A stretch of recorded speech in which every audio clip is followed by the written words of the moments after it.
को जय हिंद।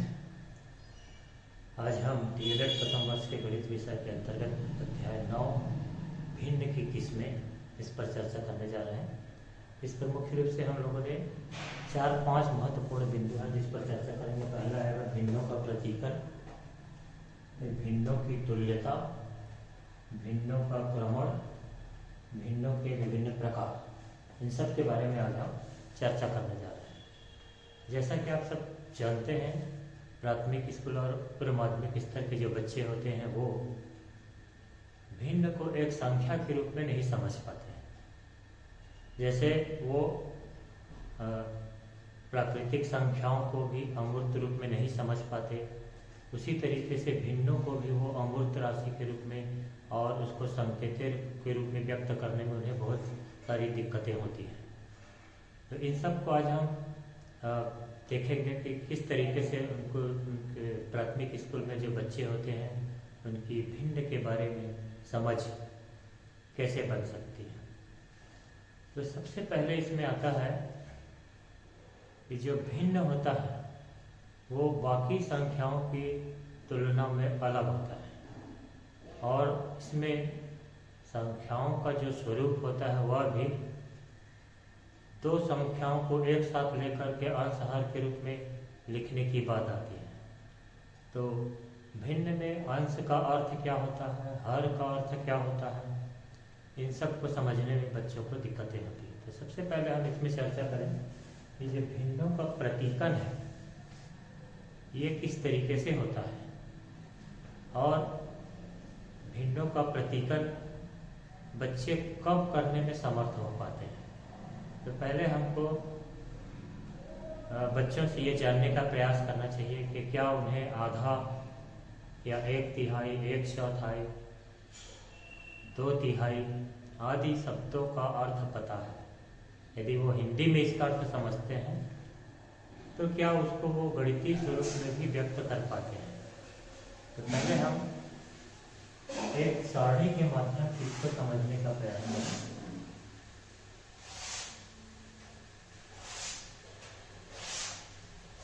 दो तीन पहले अगर हम यहाँ पर लेते हैं एक पूर्ण वर्तुल है,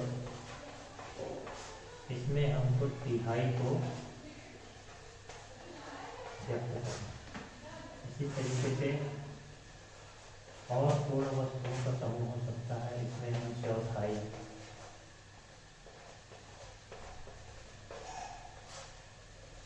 और 2/3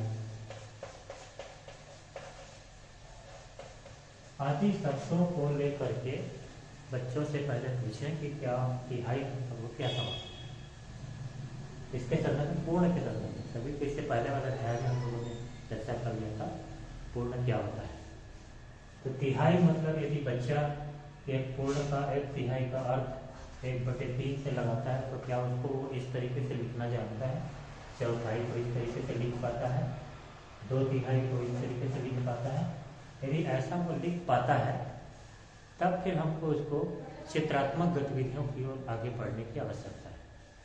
जैसे हमने इसके पूर्व के चैप्टर में देखा था आधा, तो विभिन्न तरीकों से हम लोगों ने व्यक्त करके दिखाया था।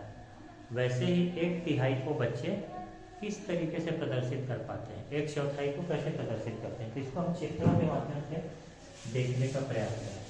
यदि हम बच्चे को 1/3 का अर्थ समझाना चाहते हैं तो चित्रात्मक स्वरूप क्या करता है। कल हम लोगों ने इस तरीके से और भी चित्रों में देखा था कि 1/3 को यदि हमको व्यक्त करना है तो किसी एक पूर्ण वस्तु को 3 बराबर भाग में बांट करके उसमें से किसी एक भाग को लेकर के हम 1/3 के रूप में व्यक्त करते हैं। तो ये तो एक तरीका हुआ कि 1/3 को हम इस तरीके से व्यक्त कर सकते हैं। या इसको हम और भी 1/3 तरीके से व्यक्त कर सकते हैं। मान लीजिए कि हम इसको 6 बराबर भागों में बांटते हैं, इसी को हम 6 बराबर भागों में बांटते हैं। अब इसका प्रत्येक भाग 1/6, 1, 2, 3, 4, 5, 6। अगर हम इतने भाग की बात करें तो ये 1/6 है। अगर हम एक और इतने ही बड़े भाग की बात करें, एक और 1/6 आ गया, कुल मिलाकर के हो जाएगा 2/6। अब इस 2/6 को बच्चा क्या 1/3 के रूप में देख पा रहा है? यदि देख पा रहा है तो 1/3 का तो भली भांति समझता है। तो ऐसे एक ही चित्र में बहुत सारे ऐसे तरीके हो सकते हैं जिसको बच्चे को 1/3 को पहचानने की जरूरत पड़े। तो इन सब को हम इन चित्रों के माध्यम से बच्चों को समझाने का प्रयास करें। बच्चों को समझ में आना चाहिए कि भिन्न भी वास्तव में एक प्रकार की संख्या ही है। एक और उदाहरण हम लें यहाँ पर 1/4। तो एक वर्ग को हम लोगों ने 4 भागों में बांटा। यहाँ पर ये जो भाग ये इस चित्र में प्रदर्शित करता है 1/4। अगर इसको हम और भी ज़्यादा भागों में बांट दें, मान लीजिए इस तरीके से हम लोगों ने बांट दिया। अब यहाँ पर कितने हो गए? कुल भागों की संख्या 1 2 3 4 5 6 7 8 और इसमें से ये एक भाग 1/8 हुआ, 2 भाग 2/8 हुआ। तो 2/8 भी इसी 1/4 के बराबर। जैसे हम लोगों ने उस बड़े वस्तु को 4 भागों में बांटा था तो उसका जो 1/4 था उसको 8 भाग में बांटने पर वो 2/8 हिस्से के बराबर है। और भी इसको अगर हम बांट दें इस तरीके से, देखिए एक ही चित्र में आपको सब स्पष्ट हो जाएगा। अब यहाँ पर कुल मिलाकर के 16 खंड है। तो 16 खंड में प्रत्येक भाग 1/16 के बराबर है। एक और ले लेंगे तो 2/16 होगा, तीसरा लिए तो 3/16 और चौथा भाग लिए तो 4/16। मतलब इसके अंतर्गत हम 16 में से 4 खंडों को लेकर के इसको 4/16 के रूप में लिख सकते हैं। तो ये होता है भिन्नों का प्रतीकन। 1/3 1/4 आधा, इसके अर्थ को बच्चे भी समझते हैं तो उसके भिन्नों को समझने की स्थिति ज़्यादा अच्छी तरीके से बन सकती है। दूसरे पार्ट में हम आते हैं भिन्नों की तुल्यता। तुल्य भिन्न किस तरीके से होते हैं? जैसा इसके नाम से आप समझ सकते हैं, तुल्य मतलब होता है बराबर। कोई भी जो 2 भिन्न है वो कब बराबर हो सकते हैं? जब एक ही भिन्नों को एक से अधिक तरीके से हम व्यक्त कर पाते हैं तो उसको हम कहते हैं तुल्य भिन्न। जैसे अभी हम लोगों ने चित्र में यहाँ पर देखा था, यदि हमने इसको 4 भागों में बांटा तो कितने भाग को हम कर रहे हैं यहाँ पर 1/4। इतने ही बड़े एक और पूर्ण वस्तु को हम 8 भागों में बांट करके अभी देखें तो इसमें भी हम लोगों ने देखा था कि ये जो भाग है ये 1/8 है और 2 भाग को लेने पर ये 2/8 है। अब क्या दोनों चित्रों में हम तुलना करके देख सकते हैं कि जो भाग यहाँ पर चित्र में दिख रहा है 1/4 के रूप में, वही दूसरे चित्र में 2/8 के रूप में दिख रहा है। इसका मतलब क्या हुआ? ये 1/4 और 2/8 ये दोनों भिन्न आपस में बराबर, इसी को हम कहते हैं तुल्य भिन्न। और इसको और भी ज़्यादा भागों में बांट करके आप कह सकते हैं, जैसे इसके अभी पहले चित्र में हमने इसको 16 भागों में बांट करके देखा था कि यहाँ पर 4 भाग आए थे, 4/16 है। तो इसके तुल्य भिन्न को बच्चे को पहचानने की जरूरत है। वो पैटर्नों को पहचाने कि किस तरीके से अगला तुल्य भिन्न हमको मिल सकता है। 1/2 यहाँ पर हमने 2 का गुणा किया, 4 में 2 का गुणा किया तो 2/8 है। फिर अगर इसमें हम 2 का गुणा कर देंगे तो ये 4 और यहाँ 2 का गुणा कर देंगे तो 16। तो ये इस तरीके से बढ़ता हुआ चला जाएगा और ये सारे के सारे हमारे लिए तुल्य भिन्न है। तो तुल्य भिन्नों की समझ के लिए बच्चों को अंश और हर का पैटर्न पहचानने की जरूरत होती है। कोई जरूरी नहीं है कि हम हमेशा संख्या में किसी निश्चित संख्या का गुणा करेंगे तभी हमको तुल्य भिन्न मिलेगा। हम उसमें भाग दे करके भी उसको तुल्य भिन्न प्राप्त कर सकते हैं। जैसे मान लीजिए कि हमारे पास इसकी उल्टी क्रिया हम देखें, 8/32 है। 8/32 यदि हमारे पास है तो इसका तुल्य भिन्न क्या हो सकता है? जितने भी इसको हम सरलतम रूप में लिख सकें। यदि हम इसको 2 से भाग दे करके देखेंगे 4 आएगा, इसमें 2 के भाग देखेंगे तो 16 आएगा, फिर 2 का भाग देंगे तो 2 आएगा, फिर 2 का भाग देंगे तो ये आ जाएगा 2/8।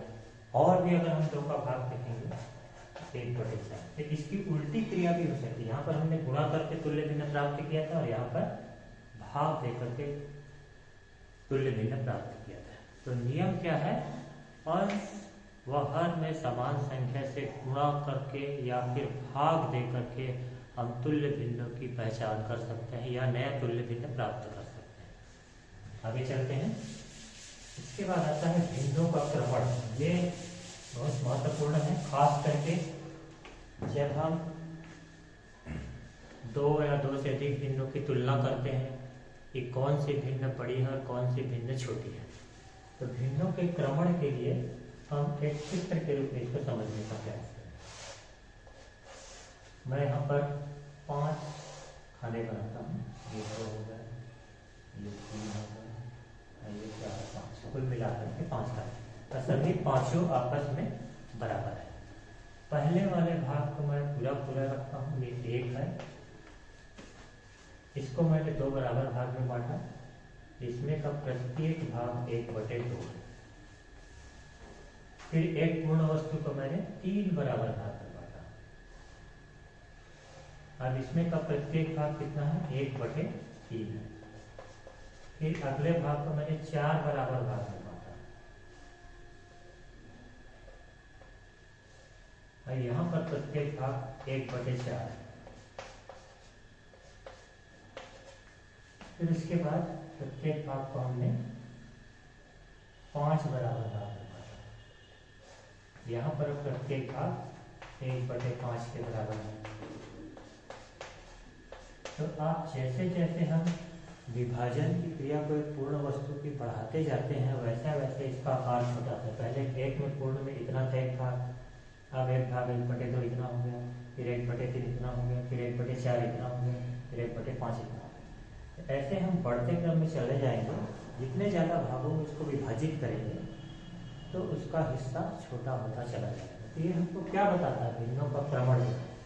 ये जो 1 भाग आधा भाग है, ये 3/4 भाग है, ये 1/4 भाग है और ये 1/5 है। तो चित्रों के माध्यम से हम देख सकते हैं कि 1 यहाँ पर सबसे बड़ा भिन्न है, इसके बाद फिर 1/2 है, फिर 1/3 है, फिर 1/4, फिर 1/5, क्रम से छोटा होता ही जाएगा। तो हम ऐसा लिख सकते हैं 1 बड़ा है, आधा से आधा बड़ा है, 1/3 से 1/3 बड़ा है, 1/4 से 1/4 बड़ा है, 1/5 से, और इस तरीके से आगे बढ़ता हुआ चला जाएगा। तो इसको हम कहते हैं भिन्नों का क्रमण। बच्चे इसके माध्यम से ये पहचान सकते हैं कि कौन सा भिन्न बड़ा है और कौन सा भिन्न छोटा है। अब इसको बड़ा और छोटा पता लगाने के लिए हमारे पास एक नियम है जिसको हम कहते हैं सामान्य हर का नियम। सामान्य हर का नियम क्या होता है? सामान्य हर का नियम, इसमें हमारे पास जितने भी भिन्न होते हैं जिसको हमको पहचान करने की कौन सा भिन्न बहुत छोटा है कौन सा भिन्न बड़ा है, उसमें सबसे पहले हम उसके हर को बराबर करते हैं। चाहे हम लघुत्तम निकाल करके बराबर कर सकते हैं या फिर किसी संख्या का गुणा करके भी इसको बराबर कर सकते हैं। तीनों, मान लीजिए 3 भिन्न है, तीनों भिन्न के हर को बराबर कर देंगे। उसके बाद हम तुलना करेंगे अंश की, तो जिसका अंश बड़ा होगा वो भिन्न सबसे बड़ी होगी। ये इसकी पहचान है। तो 2 या 2 से अधिक भिन्नों की तुलना करने के लिए उनके हर को पहले समान किया जाता है, फिर जिसका अंश सबसे बड़ा होगा वही सबसे बड़ी भिन्न होती है। इसको हम बोलते हैं सामान्य हर का नियम। अंतिम में आता है भिन्नों का प्रकार। तो भिन्नों का प्रकार में पहला प्रकार है उचित, या इसको हम सम भिन्न भी कहते हैं। सम भिन्न क्या होता है? ऐसा भिन्न जिसके अंश का मान हर से छोटा, वह सम भिन्न होता है। तुलना करना है आपको अंश और हर में। जैसे अंश का मान यहाँ 2 है और यहाँ पर 5 है, तो ये छोटी राशि है। ऐसे ही हम बहुत सारे भिन्न यहाँ पर लिख सकते हैं। आगे ये सब उचित या सम। दूसरा जो होता है विषम भिन्न, वो इसका उल्टा होगा। सम भिन्न का उल्टा विषम भिन्न, जिसमें अंश का मान बड़ा हो और हर का मान छोटा हो, तो विषम भिन्न। इसको उल्टा कर दीजिए, 5/2, 10/7, 27/17 आदि। तीसरे प्रकार का भिन्न होता है मिश्रित भिन्न। मिश्रित भिन्न क्या होता है? वो बनता है वास्तव में विषम भिन्न से, जहां पर हम कोई न कोई कम से कम एक पूर्ण वस्तु प्राप्त कर सकते हैं, वो कहलाता है मिश्रित भिन्न। जैसे मान लीजिए कि यहाँ पर आप देखिए तीसरे प्रकार का हम देख रहे हैं मिश्रित भिन्न।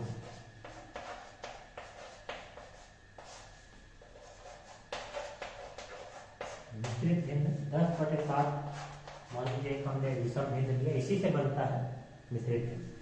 तो पहले हम 10 में 7 का भाग देंगे तो एक बार जो है शेष कितना बच गया था 3, तो उसको हम लिखेंगे 3/7।